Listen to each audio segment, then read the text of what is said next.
Talk Radio. You're in to all things music.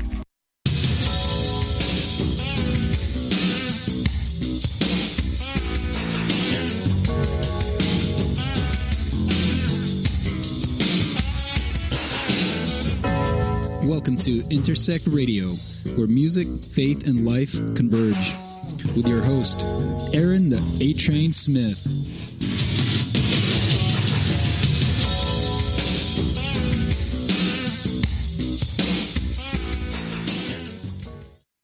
Howdy, howdy. It's Tuesday, and here we are on Intersect at the Intertalk Radio Network once again. It's a beautiful Tuesday here in Nashville, and we're down here in the basement in the studio and missing all that sunshine out there. But I'm very fortunate and glad to be in the basement with a good friend of mine, Mr. Joe Cook. And it's just fortuitous that Joe is here in town today, because as things go in live radio, they don't always go as planned. And my wife said, Joe Cook is here. And I went, oh, you're right. And immediately got on the phone and called Joe up, and he was like, okay. And he and his wife, Abby, and his son, Joey, are here with us today. And it's just going to be a very interesting show. Joe has an interesting life, and there's a short bio on the Facebook post. He's the manager of radio broadcast department for Western Indian Ministries in New Mexico and Arizona. He and his family do ministry on the Navajo reservation. That's out in Window Rock, right? Yep, sure is. Yeah. I did a couple of shows there with Rich Mullins back in the 90s, and it's a pretty interesting place. So, Joe, welcome to Intersect. Thank you, Aaron. It's great to be here. I appreciate it. Yeah, man. I'm glad you're here. And you have a very interesting life and story, and so let's get right into it and tell me about your upbringing and where you're from and all that. Oh, yeah. Well, I'm originally from Ohio. Actually, I was born in northwest Ohio, just south of Toledo. When we were I guess I was about 6 years old, we moved to New Jersey. My dad's from New Jersey. He went out there for work, and that's where we sort of settled for most of my life in South Jersey. And, oh, boy. Well, my childhood, my parents were both Christians. So I grew up with Christian parents, but by the time I came along, they sort of really weren't going to church anymore. I think they were somewhat maybe churched out by the time I came along. And so I grew up with believing parents, but really not a real foundation for faith as far as, anything, stability in church or anything like that.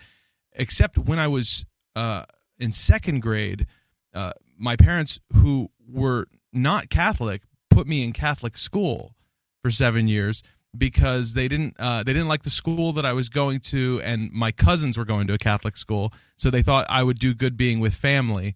And so I went to Catholic school for 7 years, which was really interesting because I wasn't Catholic. So I went to Mass every Friday for 7 years, and participated as much as I could, not being, in the Catholic Church. Was that at school? That was at school. Okay. They would have school. Mass every Friday, and so, but I couldn't take communion or anything like that because I wasn't baptized in the Catholic Church. Right.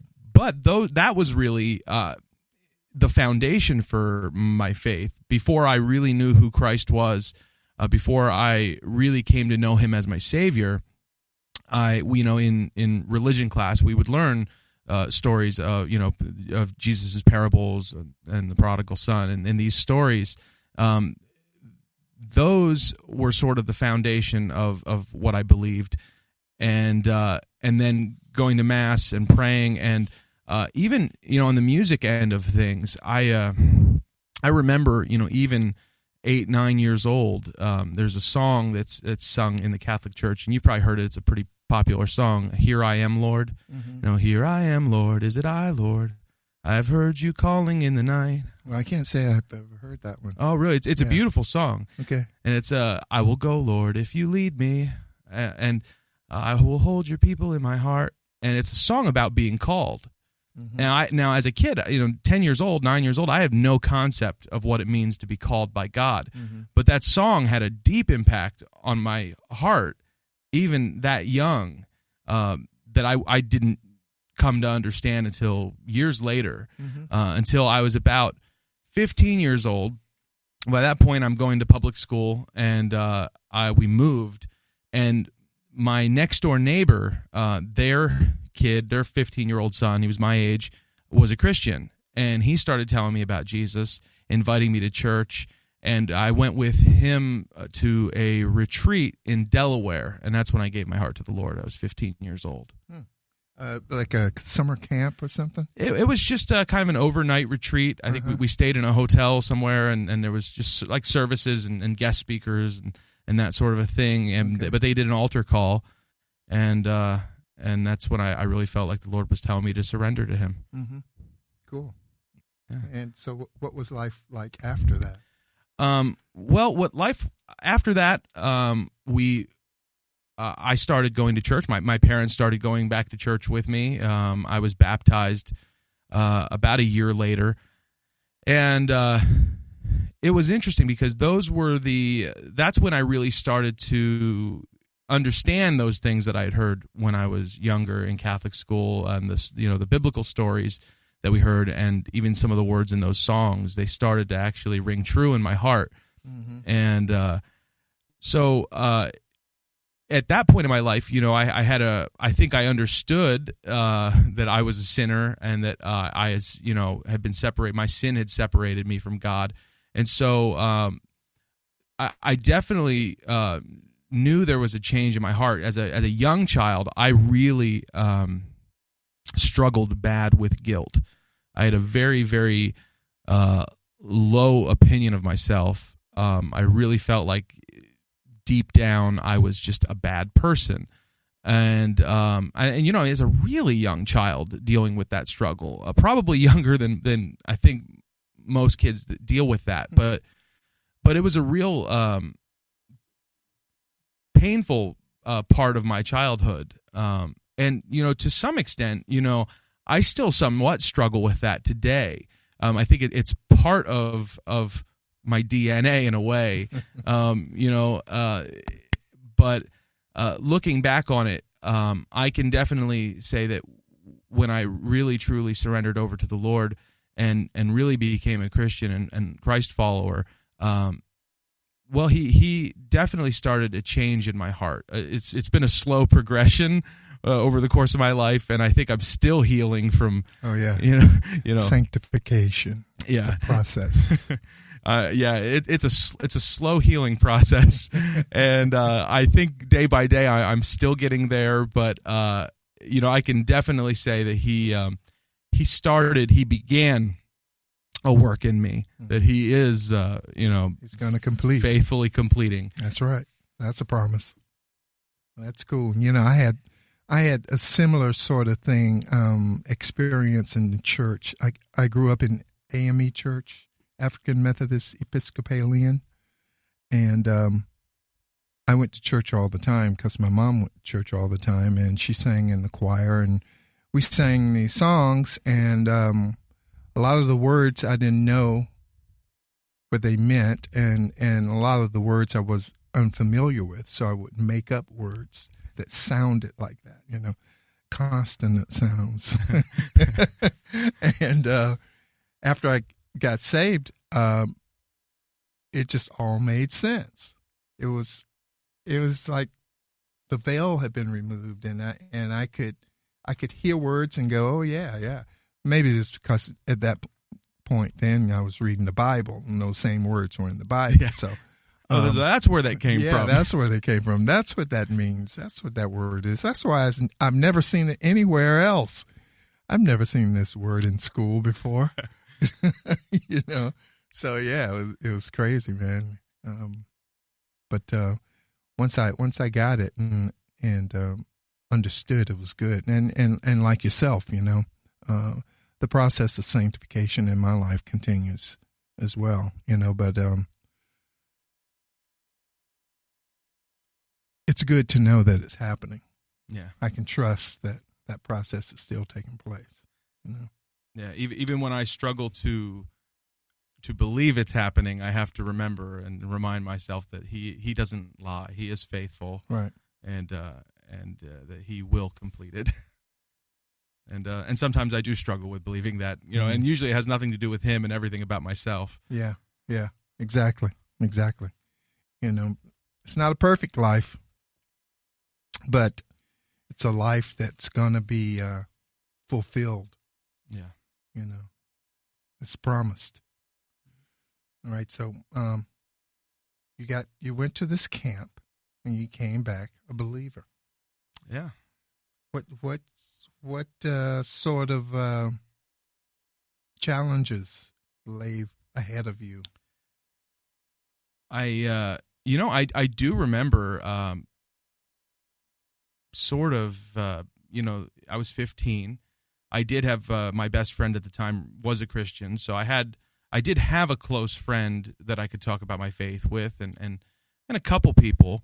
But my friends in school, they did not relate, and for the most part, I still kind of ran with that crowd. I mean, I loved my friends and I was close to them, but on faith issues, there was no common ground there, and there were arguments, and there were, those things definitely happened, and I know I probably got some people ticked off at me more than once, and I think I got ticked off at people more than once. So that was a little bit of a challenge, and very very different than anything I had experienced before. Because even in Catholic school, as a kid, it's kind of weird to say this, but in my experience with most of the kids that I grew up with in school, it wasn't a really overly spiritual environment. The kids, it's not like we talked about God on the playground. Mm-hmm. It was, right. That really wasn't a part of it. Outside of having to go to mass, every Friday and having to go to religion class and talk about these things in class, we didn't really take it outside of the school or outside of the classroom. So it was a very secular relationship. And so even at Catholic school, you guys would go out on the playground and talk about Martin Luther or anybody like that? No, or the Pope? It never came up very often, surprisingly. We weren't like, 11-year-old theologians. Oh, boy. That's great, man. So how did the music come in? The music part? I'm gonna be honest with you. When I got saved at 15, I didn't want anything to do with Christian music because I didn't think it was cool. Mm-hmm. And I was one of those people. Yeah. And my mom loved Christian music, and even like I said, we weren't going to church. She would listen to Christian music a lot in the house, so I knew, who Amy Grant was, and by that point, I think everybody knew who Amy Grant was. But or even Rich Mullins. My mom had a copy of Brother's Keeper that she bought me that I didn't listen to, and things like that. And even for about a year after becoming a Christian, I still was very much like, well, no, that's just, kind of, like I was too good for that, and I'm a 15-year-old poser in the 90s with my Beatles records, and I love the Beatles, but it was probably in the I was about 16, 17 years old. I finally started listening to Christian music a lot more, and at the time it was probably Stephen Curtis Chapman, Michael W. Smith, those guys. Why do you think that happened then? I think my heart was becoming more open to it. I think I was in church more and relating to people, younger people around me who were listening to Christian music. So I think I was probably influenced some. And so I started listening to a couple artists a little bit. People gave me a couple CDs. I remember somebody gave me a Newsboys CD and things like that. Rich Mullins, I heard. I actually didn't really discover Rich's music till after he died. It was really the Jesus record that you guys did, which was a huge. You talk about records in your life that make an impression on you and your faith. That record really had a profound impact on my faith when it came out. And I remember I was in a Christian bookstore in Vineland, New Jersey. It was called the Bible Book Nook. And it was this little Christian bookstore that's long gone. It's but they used to have Christian videos playing, VHS tapes playing up on the screen. And it was that homeless man documentary that they made about Rich was playing. And I had heard a couple of his songs and heard of him, but I didn't know much about him. And I was in there, and I must have stopped and watched like 5 minutes of that video. And I can remember them interviewing like these kids out on a Navajo reservation and hearing his producer talking about how he had made all this money and then didn't even know how much he was making. He just gave it away. And that to me was radically different than anything I had heard before in the church, especially in Christian music. It kind of, as a 17-year-old, it blew my mind. So I bought that video, I bought the record, and went home. I listened to that, and it really, really touched me. The words, the music really touched me. And so I from there went, I think, and got, all of his albums and started, listening to his, catching up, yeah. I came late to the party, Aaron.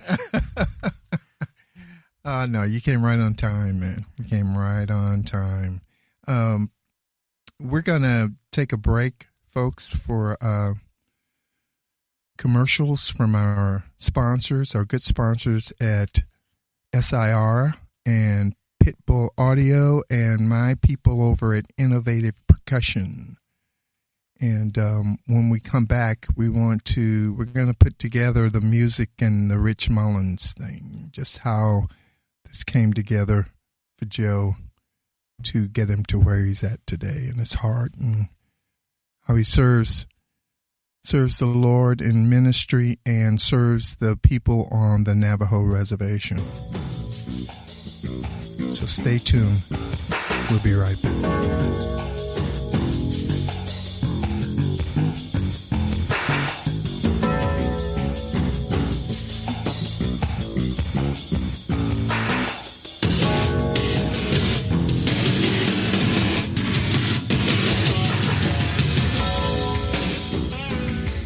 Are you serious about your music? Are you ready to run with the big dogs? The experts at Pitbull Audio have the gear to get you into the game. From leading manufacturers like Mesa Boogie, Fender, Pioneer, and American Audio. To sound your best, you need the best. Pitbull Audio can deliver in rehearsal, on stage, and into the big time. Dropping beats, shredding guitar, or making the crowd roar. Whatever you dream, Pitbull Audio can help make it happen. We are Pitbull Audio. We want you to play it loud. PitbullAudio.com. You know what's all around you every waking moment of your life? Marketing. You're choking on it. I'm Scott Robertson, and when it comes to strategic PR, branding, and marketing, I've seen it all. And actually, I'm still seeing it because bad marketing never sleeps. Join me each week on May the Best Brand Win, right here on Intertalk Radio, and learn how to make the marketing for your brand unforgettable. Hi, I'm Tim Dolbear, the host of Sound Experience on Intertalk Radio. Each week, I talk with top professional audio engineers, producers, musicians, and the manufacturers that make the tools that we use in the studio each and every day. From capturing the perfect take to mastering your final release, and the tools and how the pros use them, we are going to dive deep into their process and learn from their experience. I look forward to you joining us each week on Sound Experience with me, your host, Tim Dolbear. This is Jackie Bertoni from Jackie's Groove. Come join me weekly on my journey through the music business as I take you behind the velvet rope, interviewing industry notables such as Al DiMeola, Michael McDonald, and Al Jarreau, to name but a few. Listen to their stories on being in the studios recording #1 hits and onto the stages throughout the globe. Allow me to be your music historian. You can hear me live every Monday at 2 p.m. and every Wednesday at 12 noon Pacific Standard Time or 24/7 on jackiesgroove.com. Ready to get your groove on?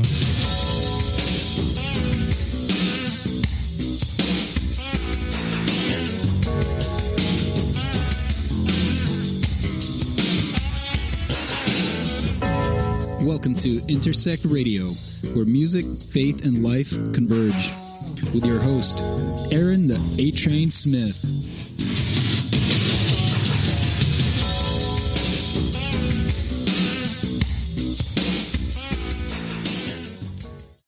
So welcome back, folks. My guest today is Mr. Joe Cook.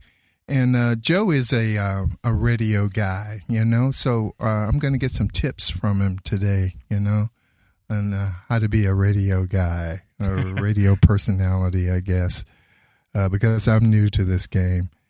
But Joe's very experienced, and he was telling us about his life before and after salvation and getting into Christian music, CCM. And what I want to know now, Joe, is how did you get into the broadcast part? How did you get into radio? Okay, I worked for, I guess, things happen to be, in sevens in my life. I worked in a glass factory for 7 years right out of high school. And during that time, I didn't love that job, but I did it. And but one of the things that I enjoyed going into work was they let us listen to the radio. Now, I'd never been a big radio listener until I was 18. We all listen in the car or whatnot, but really become an avid listener until I was 18. I started working at that job. I started listening to the radio. It was like a 9-hour shift, 9 hours every day. And talk radio, music radio, different formats, local radio, public radio, really just started, really taking it in and found that I really loved radio. I loved the whole idea of it, the whole concept of it. I think I've always been more audibly, stimulated in those ways. Like even as a kid, I would listen to, kind of the old, cassette tapes or vinyls of old, like 1930s and 40s radio programs. Okay. I always enjoyed those sort of things. And audio books. I listened, even when I was in college, I listened to, and I went to college much later, but I listened to audiobooks to get me through my classes because I can just pay attention better. I'm one of those guys that if I sit down and read, I read 3 paragraphs and then I have to go back because I realized I wasn't paying attention to what I was reading. Somebody else was reading. Yeah. So, but I can usually follow somebody else. So I found that I just really enjoyed the whole idea of radio and what it was. And so probably must have been around May of 2006. I was newly married. We got married the summer before. Abby was expecting Joey, and I've never until that point in my life experienced what I experienced, and was very clearly God calling me to go into radio. And I'd enjoyed listening. What was that like? It was the weirdest thing that I've ever experienced, I think, up till then. It was emotionally, it was almost devastating in a weird way to say that. But I from one day to the next had such a heavy burden that I almost couldn't bear the thought of not doing it. It was, I have to do this. Like my very life depends on doing this. I remember breaking down in tears at one point over this because I was so compelled that I had to do it. And I had no idea how to or where to go or anything. No experience. Mm-hmm. I just thought I was going to work in a factory my whole life, and I was kind of cool with that idea. Mm-hmm. And then all of a sudden this happens, and so I talked about it with Abby. She was surprisingly supportive because it was a weird idea. It really wasn't a great idea because it's, radio as it was as an industry. Well, it's not the best industry to get into anymore. Especially if you have zero experience. So, but I talked to her about it. She said, go for it, give it a shot. So I just picked up the phone. I started calling radio stations up and asking, do you need an intern, somebody to just help out? I really feel like I want to learn how to do this. And most people didn't answer my call. I got a lot of people just told me, no, we're not looking. I called this one little station in Washington Township, New Jersey, and the owner answered the phone. And I ended up talking to him for like an hour, and he hired me over the phone. And it was, wow. Well, he said, come on in, we'll train you. And, I don't even know if he officially hired me. He said, come in, we'll train you. You could do some work for us. Within a couple weeks, I was being paid to do a shift as a board op. And it was part-time. I was still working my day job, but doing this in evenings and weekends. And it was it was totally God opening a door, because I called and the guy answered the phone. I worked there for about 6 months. I never met him once. To this day, I've still never met the guy. Really? But he was my door. He was the door God used to bring me in. He was never there. Every time I ever went, I never saw him.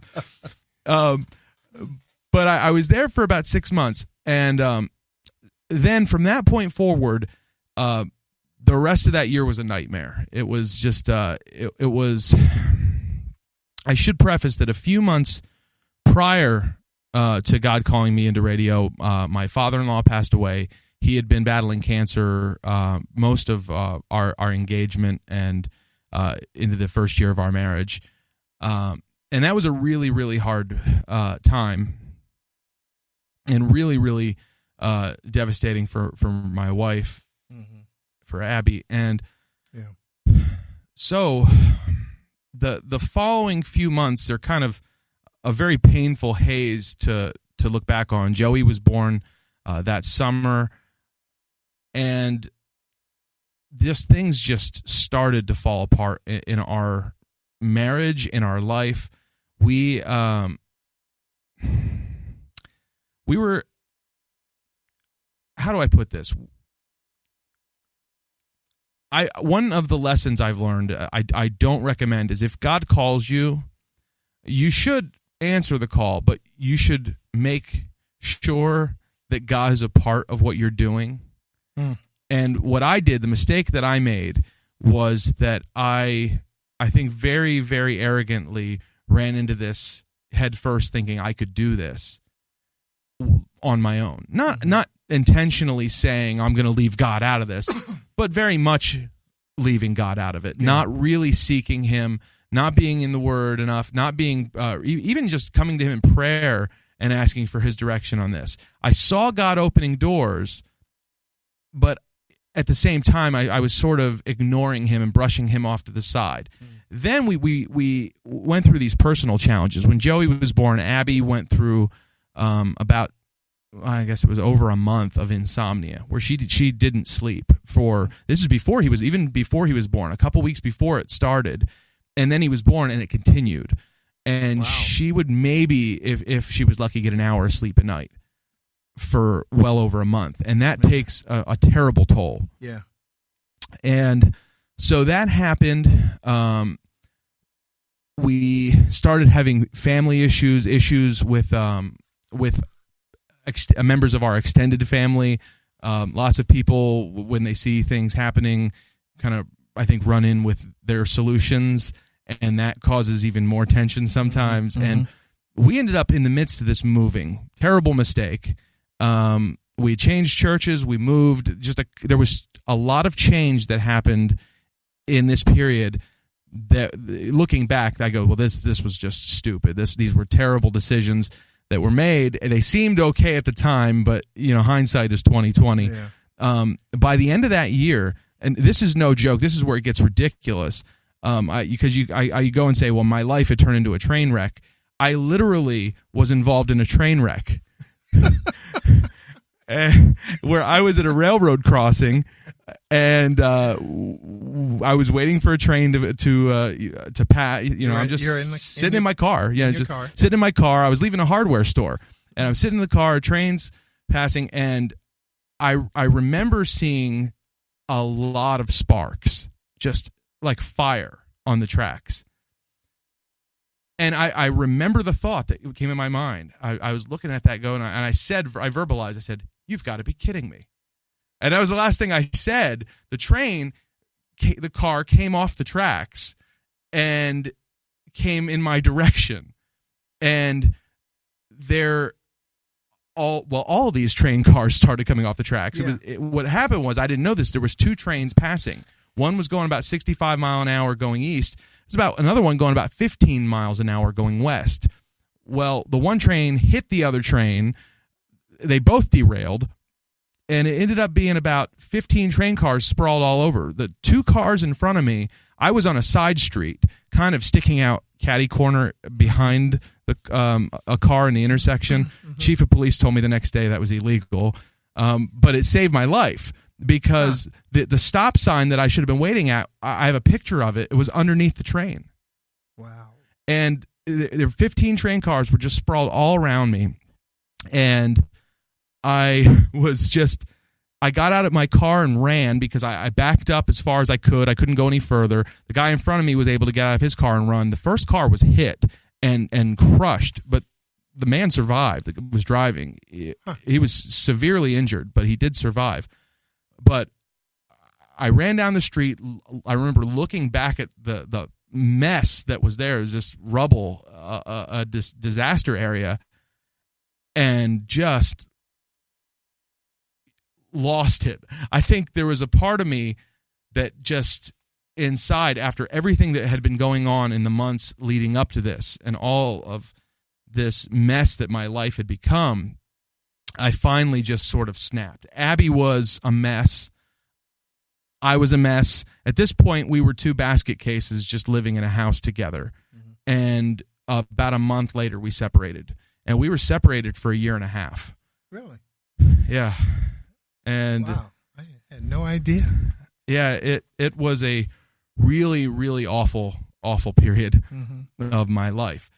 And yet, through that, through the aftermath of all that mess, is probably when God really started doing the most in my heart and in my faith, and really started healing me. And we were separated. I had a lot of bitterness in my heart.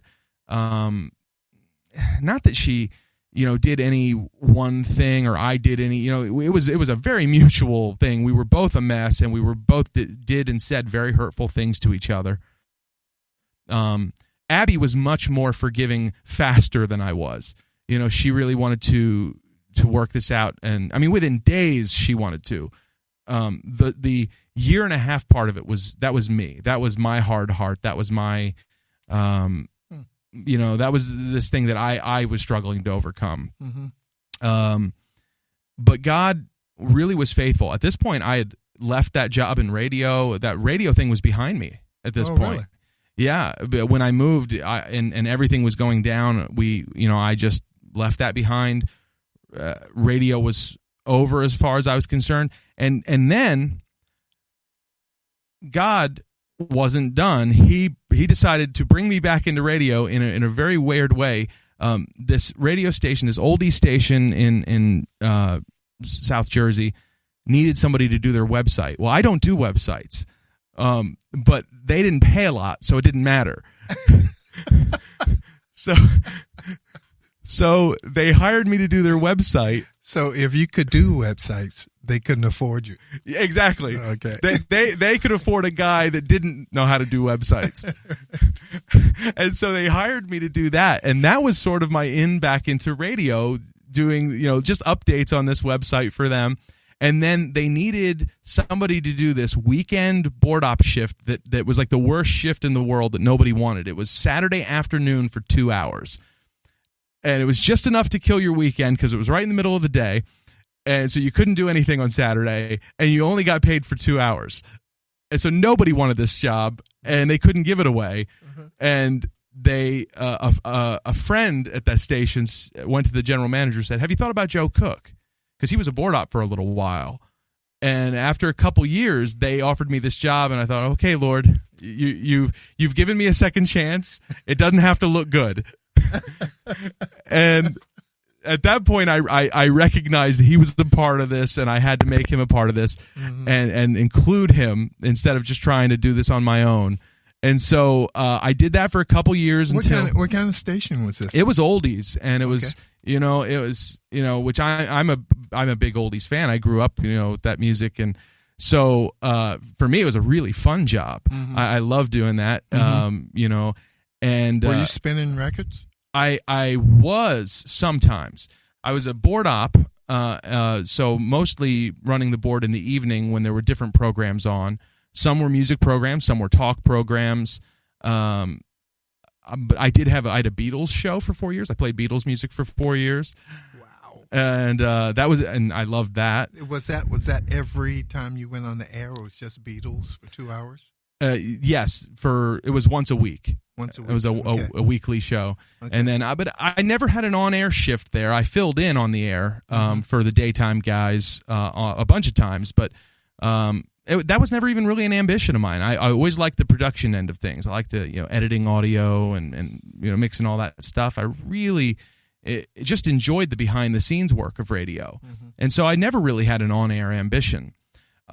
But I did that for a couple years on the weekend, and then finally they had an opening, and it was another one of these situations where it was very much the Lord, because I was going to my day job I got laid off from. I'm working a couple hours a week on Saturday, and I had no real income or work during the week, and I went to unemployment, and they said, well, there's just nothing right now, but you should go to college, you should go to school, because right now the government's really helping people out.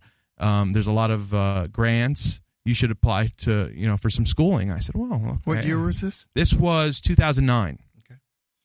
And which was also right when I got that 2 hour shift. That was in the spring of 2009, and I got laid off in the spring of 2009. So I started that. I signed up for college. I went to a community college in broadcasting. I studied broadcasting. They had a program at that school for it, and did that for 2 years. And then when I graduated, two things happened very much at the same time. I felt God call me to the mission field, and I will never forget the conversation where that happened.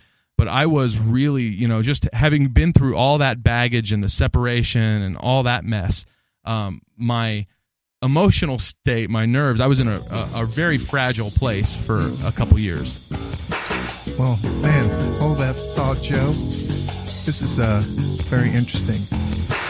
God moves in mysterious ways. We'd like to thank our sponsors, Pitbull Audio, SIR, Innovative Profession, and we'll be right back after these messages.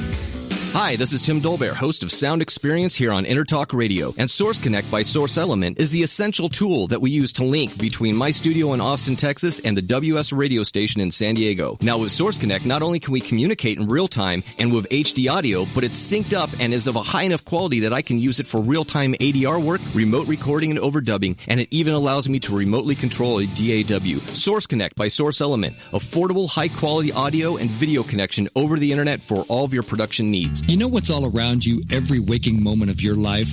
Marketing. You're choking on it. I'm Scott Robertson, and when it comes to strategic PR, branding, and marketing, I've seen it all. And actually, I'm still seeing it because bad marketing never sleeps. Join me each week on May the Best Brand Win, right here on Intertalk Radio, and learn how to make the marketing for your brand unforgettable. Make this your vinyl night. I'm John J.R. Robinson, and every week, music creation comes alive through stories, experiences, and sounds when vinyl records filled our hearts and minds. My friends and I share our tips and techniques used in creation of iconic tracks for recording artists such as Michael Jackson, Eric Clapton, Quincy Jones, and Steve Winwood, to name a few. Vinyl has emerged hot, and the soul of vinyl defines art and passion which burns deepest at night. Tune in every Wednesday at 2 p.m. Pacific Standard Time on InterTalkRadio.com. Are you serious about your music? Are you ready to run with the big dogs? The experts at Pitbull Audio have the gear to get you into the game. From leading manufacturers like Mesa Boogie, Fender, Pioneer, and American Audio. To sound your best, you need the best. Pitbull Audio can deliver in rehearsal, on stage, and into the big time. Dropping beats, shredding guitar, or making the crowd roar. Whatever you dream, Pitbull Audio can help make it happen. We are Pitbull Audio. We want you to play it loud. PitbullAudio.com.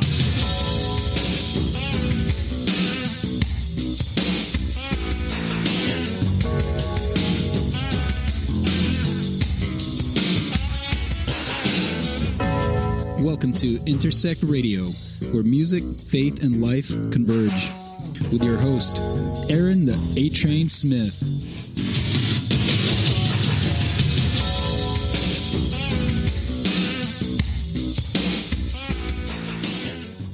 And we're back, folks.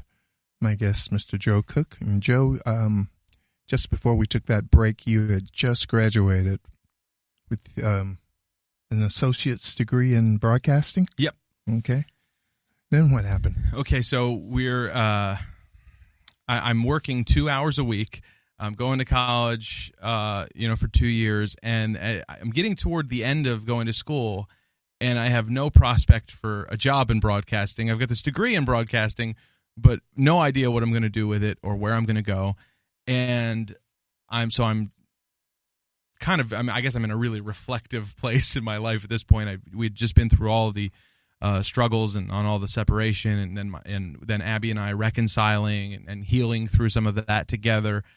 And I at the time I was really emotionally struggling, so I was seeing a Christian counselor, and I was in this counseling session, and I'll never forget talking to this gentleman who was counseling me and saying, "I have no idea, what I'm going to do. I'm about 30 years old." I said, I'm going to be done school soon, and I have no idea what I'm going to do with it. And I said, it's just, and I remember blurting this out, not even thinking it, just hearing the words come off my lips, and I didn't know where they came from. I said, if I hadn't have gotten married and had a family, I said, I think I would have been a missionary. And it was like, where did that come from? Because I remember the first time I ever heard a missionary speak in church when I was about 16, because that wasn't a part of my childhood experience, really even understanding who a missionary was or what they did. And I remember this guy coming in, I don't even remember where he was serving, but sharing about it and just being totally captivated by it. And I remember, I know God was doing something in my heart at that time, as I was hearing it. And I know that when I saw that Rich Mullins video about Navajo missions, that God was there was a seed being planted right there too. And for probably about 10 minutes, I thought to myself, man, I could be a missionary. I should be a missionary. And that was about it. Then you just go on with life, and life happens. and I hadn't thought about it in well over a decade. And then all of a sudden I'm saying this to this guy, and I go, where on earth did that come from? And it rattled me. I couldn't shake that for days. And I was laying up at night just going, Lord, where did that come from? And after a few days, I finally had to reconcile, Lord, you're calling me, aren't you? And so I remember going to Abby and saying, I think God might be calling me into missions, to do missions work. I told her what happened. I said, I really can't shake this. And I said, I'm not asking you to make any decision with me or anything. I said, can we just start praying about this?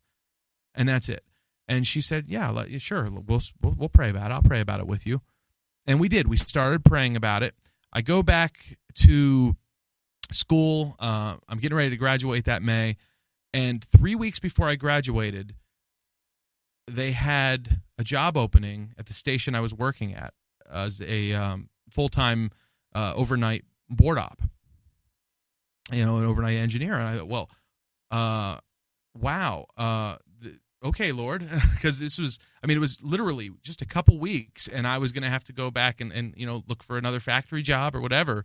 And this, the the general manager of the station came to me and said, we're going to be having this position open in a couple weeks. Are you interested? Mm-hmm. And it was just out of nowhere. Mm-hmm. I graduated, and I started doing that, and I go, wow, okay, Lord. So, there's a sense that God is definitely a part of this. He's definitely opening doors to the broadcast end of things. And I'm pretty sure he's calling me into ministry. So I did that job for a few years, probably about 4 years. And during that time, Abby and I, especially early on, we were praying about this calling to missions. And the more and more we prayed about it, the more and more we both knew that God was calling us. I literally watched God call my wife into missions, and it was the coolest thing. But she never had peace with going overseas.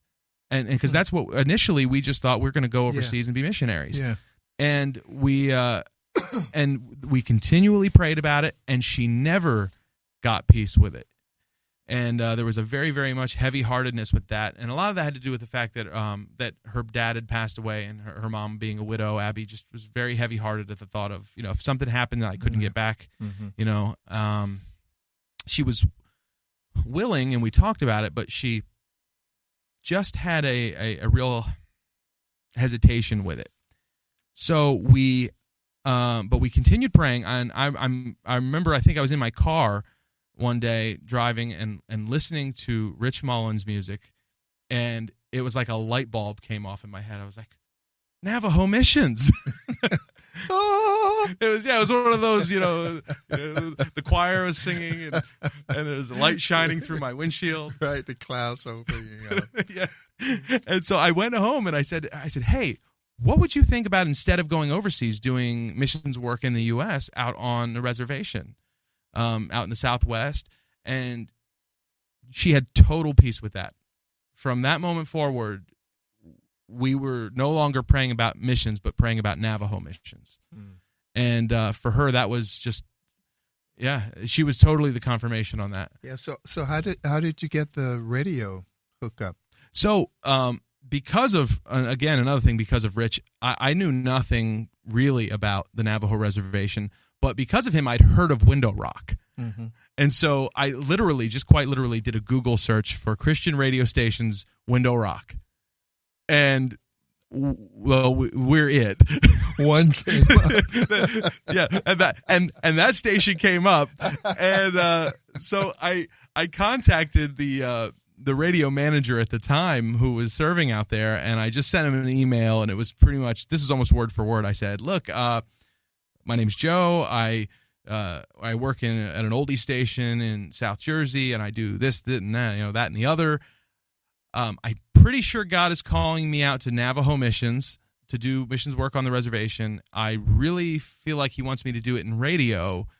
Can you use somebody who does what I do? And P.S. I have no idea what I'm doing.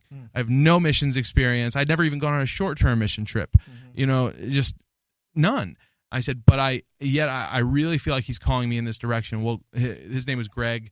Greg emailed me back, and he, if I had to point to one person whose faithfulness in the end brought us there, it was this guy, because God used him to really nurture our calling. He reached out in a way that was really loving, really supportive, encouraging. He answered hundreds of questions for us. This is all just through emails back and forth over months and months but not even just on the radio end of their ministry, but also just missions in general of how you go about approaching how to do this. And throughout that time, he kept saying, "Man, come on out here, see it for yourself. Come on, we'll show you what we're doing. Just take a vision trip and pray about it." And so for a little bit over a year, that was sort of the thing. Abby and I would continually talk about it. Yeah, we need to go out there and do that. And so then we finally went and decided that. Sorry, I could hear a voice there. We finally decided that we needed to go and see it for ourselves, because what was happening was that we were starting to talk about it as though it were going to happen. It became, instead of if we go to the missions field, when we go to the mission field.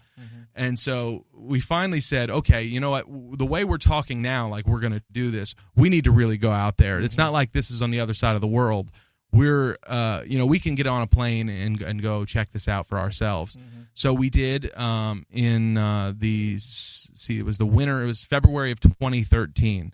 We went out for a week, and it really, we left a piece of our heart out there after spending a week, and we came back knowing that that's where we wanted to serve, and spent a couple years raising support to go serve out there. And we've been out there now since March of 2015. We moved out in March of 2015, and what happened was a month after we got there, the guy who had been encouraging me to come left, and so now I went from overnight being a nighttime board op to managing 3 radio stations. Wow. With no prior management experience or anything, and it's God's timing was everything, but it was definitely challenging. So how do you use the radio station to minister to the Navajo Nation there? Oh, we play all sorts of programming and preaching and teaching in English and Navajo, music in English and Navajo. There's we can be part of community events. They've done a lot of work over the last couple of years with the Navajo President's Office which is in Window Rock. Window Rock's the capital of the Navajo Nation. And we've a pretty good relationship in the community, to be a part of community and to be able to do outreach. So we're involved in a lot of different areas. That's cool. The format is unique. It's about as unique a format as you'll find on earth, because we play. Our one station currently plays sort of a mix of hymns, what they call Navajo camp music, which is sort of more acoustic based hymns, a lot of them in the Navajo language. Maybe some of the music sounds like it's a little bit Southern gospel. Some of it sounds like 70s rock. Wow. There's a very, very eclectic mix of music. And then on top of that, there's some contemporary Christian music. There's Southern gospel. It's a very, very broad mix. Wow. And a lot of tastes out there. And it's something I've been trying to get a handle on for the last year, is how do you program, for these stations, because there's, and some of it has been very much the same. Our radio station right now, KHAC, which is our flagship station, is celebrating its 50th anniversary. Oh, cool. It went on the air 50 years ago. This past, I think it was in the spring. I think it was in April, and with that comes 50 years of expectations, and sort of because if you make any little change, it's like, well, we've done this for 50 years, right. And you hear about it. It ain't broke. Yeah, exactly.